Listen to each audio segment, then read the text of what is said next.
Supreme court का अभी recently Aravalli पर्वतमाला को लेकर एक डिसीजन आया है और जिसके बाद घमासान मचा हुआ है। इसमें वहां के लोकल्स का कहना यह है कि सरकार इसको इलीगल माइनर्स को देना चाहती है, यहां पर माइनिंग करवाना चाहती है और अरावली को खत्म करना चाहती है।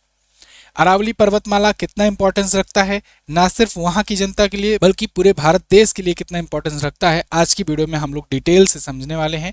बहुत ही इंफॉर्मेटिव वीडियो होने वाली है और बहुत ही जरूरी वीडियो है ये, क्योंकि इसमें सुप्रीम कोर्ट भी अब खिलाफ है जनता के, सरकार भी खिलाफ है जनता के, वहाँ के जो बड़े बड़े माइनर्स हैं, इलीगल माइनर्स हैं, वो तो खिलाफ है ही जनता के। यहाँ सिर्फ और सिर्फ नुकसान हो रहा है पब्लिक का और इसीलिए पब्लिक इस बात का विरोध कर रही है। तो हमारा, आपका और सबका ये कर्तव्य बनता है कि इस मुद्दे को जोर शोर से उठाया जाए, जिसके बाद सबको झुकना पड़े और ये अरावली पर्वतमाला बचाई जा सके। क्या है वो डिसीजन, उसको डिटेल से हम लोग समझेंगे। इसके बाद जो एक्सपर्ट्स हैं उनका क्या कहना है, सब जानेंगे अच्छे तरीके से। देख पाओगे आज के टाइम पर आर्टिकल छप रहे हैं कि अरावली के खत्म होने से राजस्थान का कितना हिस्सा रेगिस्तान बन जाएगा। अरावली ही वो पर्वत श्रेणी है, पर्वत श्रृंखला है जो रेगिस्तान को रोकती है, एक जगह पर थार में ही रोकती है शेष भारत से आने से। इसके अलावा बहुत सारी नदियां वहां से निकलती हैं। मतलब आप समझो बायोडायवर्सिटी के लिए, इंडियन क्लाइमेट के लिए वो वरदान सा है अरावली पर्वत श्रेणी। लेकिन चाहे कांग्रेस की गवर्नमेंट जब रही हो तब, चाहे अब बीजेपी की गवर्नमेंट है तब, ये सब ने माइनिंग्स को वहां बढ़ावा देने का कोशिश किया, प्रयास किया। इसके अलावा अभी सुप्रीम कोर्ट का जो डिसीजन आया है, इसके बाद तो घमासान ही मच गया, मतलब हद ही हो गया। सुप्रीम कोर्ट ने कहा है कि जो 100 मीटर से नीचे की जो पहाड़ियां हैं, वो पहाड़ियां अब अरावली पहाड़ियां नहीं मानी जाएंगी, अरावली पर्वत श्रेणी का हिस्सा नहीं मानी जाएंगी और उन पर कोई भी माइनिंग कर सकता है। मतलब आप समझो जब श्रेणी नहीं है तो उस पर सरकार वहां पर कोई फैक्ट्री लगा सकती है, सरकार माइनर्स को दे सकती है, वहां पर माइनिंग हो सकती है। इसके अलावा उसको मतलब पूरी तरीके से डिस्ट्रॉय किया जा सकता है, कटाई की जा सकती है जंगलों की, जो भी चीज़ हो। 100 मीटर तो आपने वहां डिसाइड कर दिया, ये तो आंकिक पैमाना है, कागजों के लिए तो बड़ा अच्छा नंबर है कि 100 मीटर हाइट से नीचे होना चाहिए। लेकिन उसमें कुछ 99 मीटर होंगी, कुछ 98 मीटर होंगी, कुछ 90 मीटर की होंगी, कुछ 50 मीटर की होंगी, 60 मीटर की होंगी। उन सब का क्या, आप कुछ इस प्रकार से हरियाली देख सकते हो। और ये ग्रीन वादियों की वजह से ही राजस्थान, ना सिर्फ राजस्थान बल्कि दिल्ली, हरियाणा, गुजरात, इसके अलावा मध्य प्रदेश का कुछ भाग, यूपी का कुछ भाग, ये सब यहाँ से ताजी हवा, ताजी सांस लेते हैं। पूरा क्लाइमेट इस पर डिपेंड करता है, बारिश डिपेंड करता है, बहुत सारी चीजें होती है। अभी मैं एक एक करके सब आपको बताऊंगा। अरावली पर्वत है क्या, कैसे इसका निर्माण हुआ, कैसे ये इंपॉर्टेंस रखती है, इसको जाने इससे पहले एक जरूरी बात, ब्रह्मास्त्र करंट अफेयर की ई बुक आ गई है। वार्षिकांक की बुक है, पूरे साल भर का कंटेंट इसमें आपके लिए दिया जाता है। 5000 प्लस इसमें अध्यायवार प्रश्न दिए गए हैं, चैप्टर वाइज है, प्रश्नोत्तर माध्यम में है और इसमें आपको हर एक टॉपिक कवर कराया गया है जो भी आपका करंट अफेयर से रिलेटेड पूछा जाता है, साल भर का, जनवरी से लेकर के दिसंबर तक का। इसके अलावा आप देख सकते हो कुछ प्रकार के कुछ सैंपल्स यहाँ पर मैंने दे रखे हैं। लोकसभा चुनाव हो, बिहार का विधानसभा चुनाव हो, इसके अलावा राज्य रिलेटेड स्टैटिक जानकारियां हो, बजट हो, इसके अलावा प्रश्नोत्तर माध्यम में जो भी करंट अफेयर के आए हैं साल भर से वो हो, खेल खिलाड़ी पुरस्कार सम्मान, मतलब टेबल, चार्ट, ग्राफ, इन्फोग्राफिक्स सब कुछ इसमें इंक्लूड किया गया है जिससे आप बेहतर तरीके से पढ़ सकें। ये ई बुक आपको मिलेगी MZT ऐप पर। MZT app Google play store पर आपको मिल जाएगा, वहां से ई बुक सेक्शन में जाकर आप ले सकते हो। अगर आप एंड्रॉयड यूजर नहीं हो तो आपके लिए UPI सुविधा भी दी गई है, आप लोग UPI से भी इसको परचेज कर सकते हो। व्हाट्सएप नंबर डिस्क्रिप्शन में दिया गया है, वहां जाकर हाई लिख करके भेजिए, आपको पूरा प्रोसेस बताया जाएगा कि कैसे ई बुक आपको लेनी है। आते हैं वापस अरावली माउंटेन पर। अरावली पर्वत श्रृंखला अगर आप देखोगे तो भारत, जैसे ये अपना भारत का मैप है, इसमें आपको ये जो हिस्सा दिख रहा है, इतना हिस्सा, इसमें ये अरावली श्रेणियां फैली हुई हैं। इसमें आपका गुजरात का भी कुछ पार्ट आ जाता है, राजस्थान का पूरा पार्ट आता है, हरियाणा, दिल्ली, ये सब भी इसमें आते हैं अरावली रेंज में। अरावली पर्वत श्रृंखला ये दुनिया की सबसे पुरानी पर्वत श्रृंखला मानी जाती है। अरावली पर्वत श्रेणियां कुछ इस प्रकार से देख सकते हो, ये एक बॉर्डर की टाइप्स का बनाती हैं। इधर से जो रेगिस्तान का जो रेतीला भाग है उसको भी ये रोकती है शेष भारत से। इसके अलावा यहाँ से नदियां भी निकलती हैं इस पर्वत रेंज से। सैकड़ों टाइप के यहाँ पर बायोडायवर्सिटीज हैं, बहुत प्रकार के पशु पक्षी जीवन यापन करते हैं अपना। इसके अलावा नदियां भी कई यहाँ से निकलती हैं। तो ये पूरी पर्वत श्रृंखला फैली हुई है, दिल्ली तक फैली हुई है, गुजरात से लेकर के, गुजरात, राजस्थान, हरियाणा, दिल्ली तक ये पूरा फैली हुई है। इसमें एक पर्वत चोटी जो सबसे ऊंची है वो है गुरु शिखर, जिसकी 1722 मीटर ऊंचाई है और बाकी जो हैं ये छोटी छोटी ही ऊंचाई वाली यहाँ पर्वत श्रेणियां हैं। लेकिन ऐसे यहाँ पर सैकड़ों पर्वत श्रेणियां हैं, मतलब ऐसा नहीं है कि 2-3 पीक हो यहाँ पर ऐसे सैकड़ों पीक्स हैं। और इसी वजह से ये कहा जा रहा है कि जब ये सुप्रीम कोर्ट का नियम आया है कि 100 मीटर से नीचे की जो पर्वत श्रेणियां हैं उनको अरावली रेंज नहीं माना जाएगा, जब ऐसा नियम आया सुप्रीम कोर्ट के द्वारा तो हल्ला मच गया। अरावली से रिलेटेड कुछ फैक्ट्स हैं, उनको जान लीजिए। जैसे अरावली दुनिया की सबसे पुरानी फोल्डेड माउंटेन रेंज में से एक है।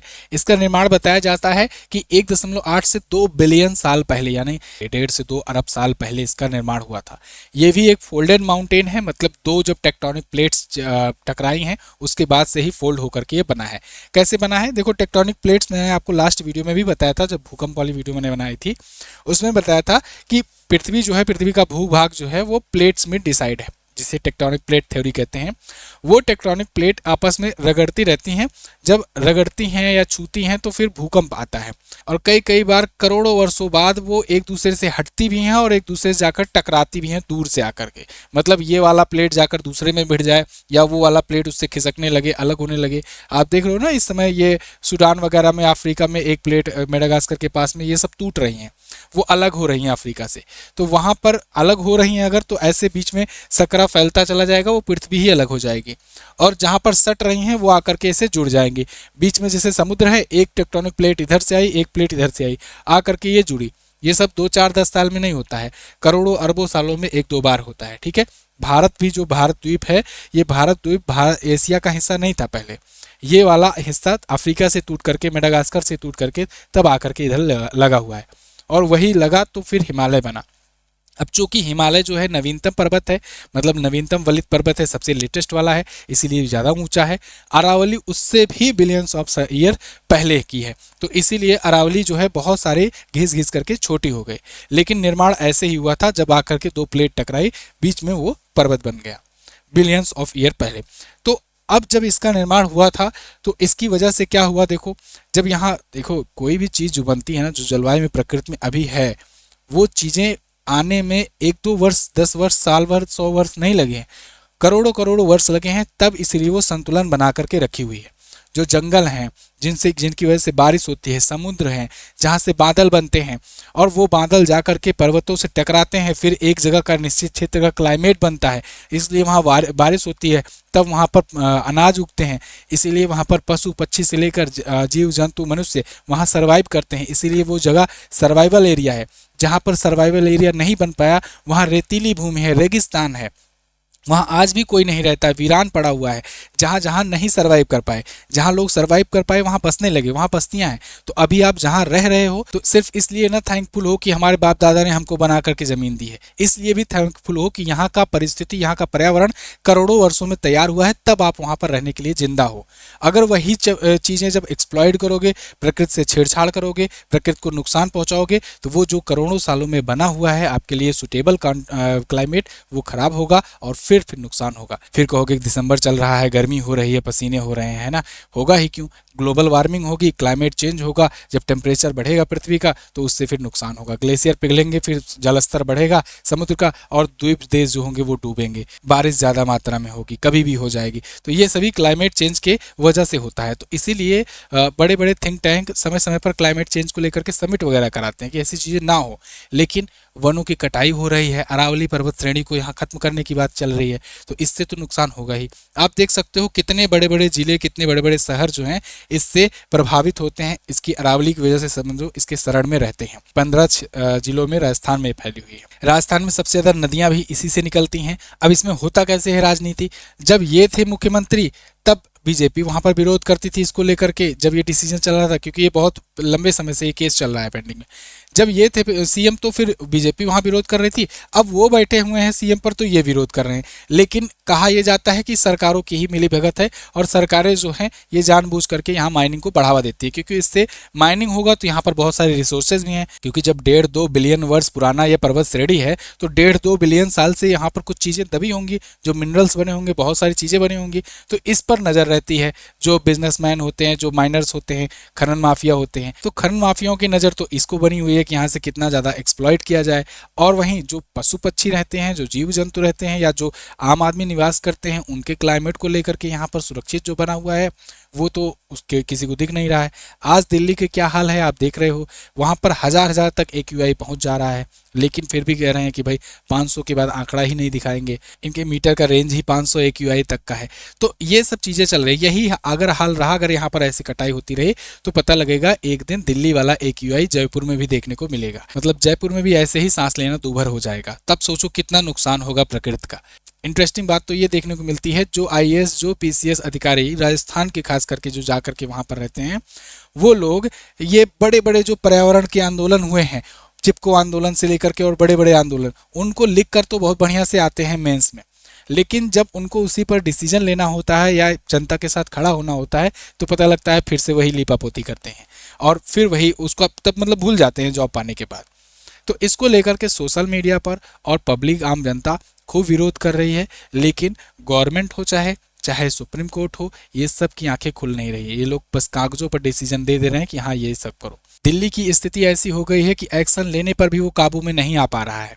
सब परेशान कह रहे हैं 6 महीने और दो, साल भर और दो। पहले तो बड़े बड़े वादे कर करके आए कि बस 6 महीने में सही कर देंगे, लेकिन अब पता लग रहा है कि भाई ये पॉसिबल नहीं है, वो तो बस चुनावी वादा था, इतना आसान भी नहीं है सब कुछ लागू करना या अचानक से प्रदूषण खत्म कर देना। क्योंकि इसके पीछे जो पिछले 150 साल से लगातार यहाँ किया जा रहा है ना, फैक्ट्रियाँ चलाकर या बाकी प्रदूषण बढ़ाया जा रहा है, तब तो ध्यान नहीं आया। अब अचानक से 6 महीने में कैसे सुधार दोगे? ऐसे ही स्थिति यहाँ पर बन जाएगी अगर इस बात को, आवाज़ को उठाया नहीं गया तो। इसीलिए मैं आप सबसे रिक्वेस्ट करूंगा इस वीडियो को जरूर से जरूर शेयर करना। अब आइए देखते हैं अरावली पर्वत श्रेणी से क्या क्या लाभ होते हैं, किस प्रकार से ये महत्व अपना रखती है, जिसको खत्म करने की बात की जा रही है। देखिए, थार डिजर्ट का नेचुरल बैरियर है ये। थार का मरुस्थल आप जानते हो राजस्थान में है, ये उसके बैरियर के रूप में काम करता है। मतलब थार के मरुस्थल को शेष भारत की तरफ आने नहीं देता है, ईस्ट की तरफ फैलने नहीं देता है, नहीं तो वो मरुस्थल फैलते फैलते इधर तक आ जाएगा। राजस्थान तो पूरा खत्म ही होगा, बाकी राज्यों पर भी धीरे धीरे आ जाएगा। हाँ, ये सब 2-4-10 सालों में तो नहीं होगा, लेकिन हाँ 1000-1500 साल में पता लगेगा कि दिल्ली तक थार का मरुस्थल फैल गया है अगर ये हटाएंगे तो। दिल्ली NCR के लंग्स का काम करती है। दिल्ली में जो पॉल्यूशन फैला हुआ है उसको थोड़ा बहुत फिल्टर करने का काम अरावली करती है। नहीं तो अगर ये हट जाएगा तो पता लगेगा दिल्ली में तो और ज़्यादा प्रदूषण हो जाएगा। दिल्ली की भौगोलिक दृष्टि को देखते हुए एयर क्वालिटी इंप्रूव करने का काम थोड़ा बहुत ये करती है। और इसके बाद ग्राउंड वाटर रिचार्ज करने का काम करती है। क्रैक्स और फिशर्स से बारिश का पानी अंडरग्राउंड स्टोर करती है, जिससे पानी का जलस्तर बना रहता है। जलस्तर बना रहना भी एक बहुत ज़रूरी कदम है, नहीं तो जितनी भी खेती है, जितनी भी किसानी है, ये सब बर्बाद हो जाएगी। मानव जीवन वहाँ से हट जाएगा, नष्ट हो जाएगा और धीरे धीरे लोग शिफ्ट करना शुरू कर देंगे, पलायन करना शुरू कर देंगे। राजस्थान जैसे वाटर स्कॉर्च स्टेट की प्यास बुझाने का काम ये करता है। क्लाइमेट रेगुलेटर्स का काम करता है।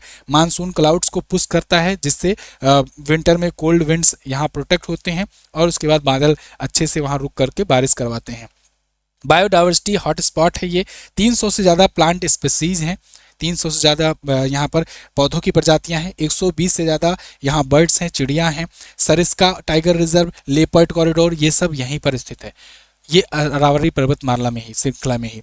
रिवर्स का सोर्स है बानास नदी, लूनी नदी, साहिबी नदी, ये सभी नदियाँ यहीं से निकलती हैं और उसके बाद जाकर के वो अरब सागर वगैरह में गिरती हैं या फिर अन्य नदियों से मिलती हैं। रायसीना हिल्स, जो राष्ट्रपति भवन आप सुनते हो ना, रायसीना हिल्स पर है, वो इसी अरावली पर्वत रेंज का ही हिस्सा है तो वो दिल्ली में, लेकिन अरावली पर्वत रेंज का ही हिस्सा है, क्योंकि अरावली पर्वत रेंज गुजरात से लेकर के दिल्ली तक फैली हुई है।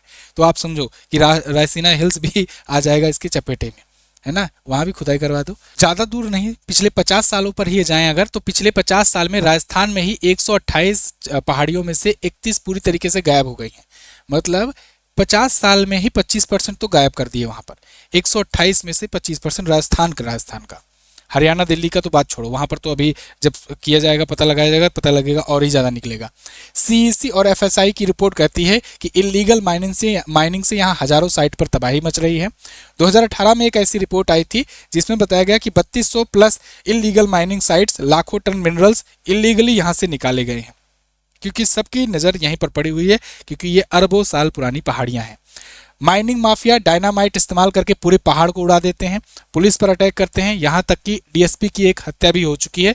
जो इन्वेस्टिगेशन कर रहा था, जिसको ये पता चला कि यहाँ पर इलीगल माइनिंग हो रही है, उसको ही मरवा दिया गया। इसके अलावा अनरेगुलेटेड कंस्ट्रक्शन, फार्म हाउसेज यहाँ पर बनाना, रियल एस्टेट का धंधा करना, फॉरेस्ट कवर घट रहा है, वाटर लेवल गिर रहा है, लगातार ये सारी चीज़ें चल रही हैं और वाटर स्कॉर्सिटी बढ़ रही है, जिससे डिजर्टिफिकेशन को बढ़ावा मिलेगा और डिजर्ट और ज़्यादा करीब आएगा।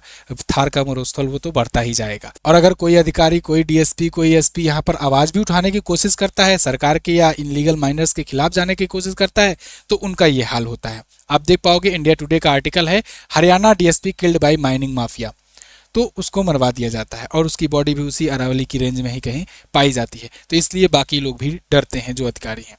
जब तक बड़े लेवल पर इस पर कोई व्यापक डिसीजन नहीं आएगा, जब तक गवर्नमेंट जनता के सपोर्ट में नहीं आएगी, रियल में, दिखावे के लिए नहीं, जब तक रियल में सपोर्ट में नहीं आएगी, और वो सपोर्ट में तब आएगी जब ये मुद्दा बड़ा आएगा, बढ़ चढ़ करके आएगा, एक मेन मुद्दा बन करके सामने आएगा। सारी पब्लिक, सारी जनता, सारी सोशल मीडिया के जो भी इन्फ्लुएंसर्स हैं, वो सब इस पर जोर तोड़ से आवाज़ उठाएंगे। मीडिया वाले तो क्या ही कहना, लेकिन सोशल मीडिया वाले एटलीस्ट आवाज़ उठाएंगे, तब इस पर सरकार दबाव में आकर के इस पर कोई रूल, कोई नियम, कोई कानून बनाएगी और फिर इसे सुरक्षित किया जाएगा। अब आप कहोगे ये तो डिसीजन सुप्रीम कोर्ट का है, तो फिर अभी आप बहुत बालक हो। आइए सुप्रीम कोर्ट का डिसीजन देख लेते हैं।